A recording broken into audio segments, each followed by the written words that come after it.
La rentrée des entrepreneurs, pour en parler, nous avons différentes personnalités sur notre plateau. Fabien Voisin, bonjour. Vous êtes l'un des dirigeants d'Energipole et administrateur au MEDEF. Bienvenue. Christian Soubeyran, on vous connaît avec l'U2P Savoie. Là aussi, il y a des choses à dire. Et puis Patrick Riquero, le président de la CPME Savoie. Alors messieurs, j'ai envie de vous dire, quelle est la préoccupation des entreprises aujourd'hui? On va commencer avec vous, Fabien Voisin. Elle est contrastée. À la rentrée, il y a eu l'euphorie des JO. Force est de constater quand même qu'il y a un ralentissement économique qui préoccupe nos adhérents, les entreprises, lié en partie à la situation politique. Ça touche les pays voisins, ça touche aussi un petit peu la Savoie, même si on a la chance d'être un petit peu préservé sur notre territoire.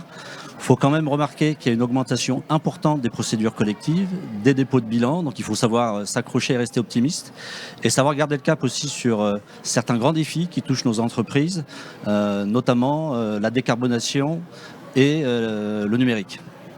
À l'UDP, comment on réagit face aux échos des uns et des autres? À l'U2P, nous, le problème qu'on rencontre, c'est qu'aujourd'hui, il y a le niveau d'endettement de la France qui nous crée plein de problèmes. On a la baisse des chiffres d'affaires de nos entreprises. Beaucoup quand même d'entreprises sont en difficulté. On a surtout dans les constructions neuves et puis la rénovation. Alors ce qui grève ça, c'est peut-être le pouvoir d'achat. On a un pouvoir d'achat faible. Les difficultés pour obtenir des crédits, soit pour le privé, soit pour le pro. Donc je pense que tout ça, ça engendre le climat actuel. Patrick Riquero, à la CPME, on côtoie tout type d'entreprise, du solitaire, si je puis dire, à l'entreprise structurée. Vous sentez qu'il y a vraiment aussi des soucis. Je sais que le PGE est encore là dans certaines boîtes. On cherche à... La dissolution a mis en berne l'économie. Vous êtes clair. Ce sont les entreprises qui font l'économie, c'est la richesse du pays. Et cette richesse du pays fait la richesse fiscale. Donc il est temps de remettre l'économie en ordre de marche. On a vu une pointe de dépôt de bilan en juillet. Cette année, on va avoir 63 000 dépôts de bilan, alors que l'année dernière, on était à 50 000. On me disait, mais de toute façon, Patrick, on est très loin des chiffres de 2019. 2019, c'était 60 000 dépôts de bilan. Donc là, on les a dépassés. Et c'est surtout les PME qui en souffrent. Voilà. Au MEDEF, on est conscient de tout ça aussi. Qu'est-ce qu'on fait finalement pour éviter le pire ou aller vers le meilleur, soyons positifs? On se retrousse les manches et puis on fixe aussi des priorités. Donc au MEDEF Savoie, avec le président Bernard Follier, on a décidé de placer la rentrée sur le thème de l'accompagnement de nos adhérents dans le domaine de l'énergie et de la transition écologique, avec à la fois des dispositifs nationaux et des dispositifs locaux qu'on déploie sur nos territoires. Il y a une commission transition éco qui a été créée, qui donne accès aux adhérents, y compris en Savoie, et gratuitement à de la formation sur des thèmes très importants en matière d'énergie. Pour vous citer quelques exemples, l'autoconsommation, la sobriété, la mobilité durable, par exemple. Et puis on duplique ça en présentiel en Savoie, avec des accès à des experts gratuitement, dans le cadre de cafés qu'on fait tous les 2 mois avec nos adhérents. Et ce sont des dispositifs qu'on gère en partenariat avec la CCI.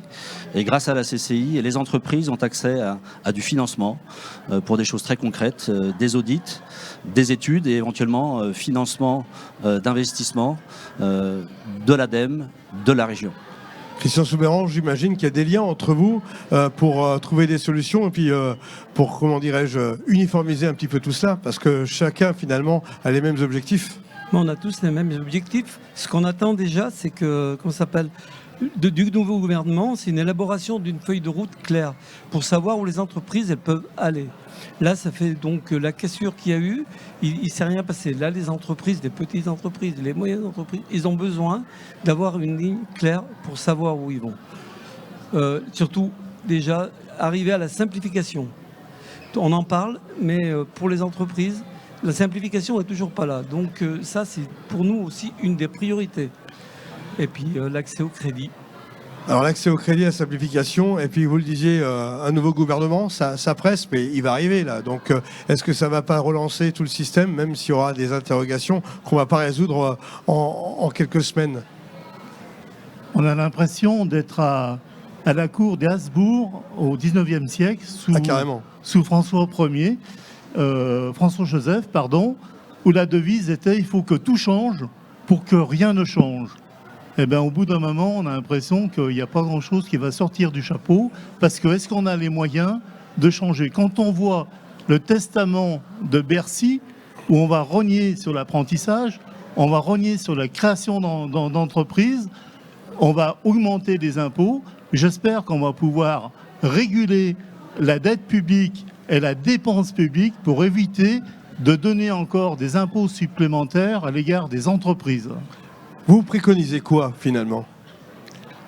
Il faut relancer l'économie, c'est ce que j'ai dit tout à l'heure. S'il n'y a pas d'économie, il n'y a pas de richesse du pays et il n'y a pas de richesse fiscale. Et c'est quoi les starters? Les starters, par exemple, on a aujourd'hui les taux qui baissent, mais ça, le gouvernement n'y est pour rien, c'est la BCE.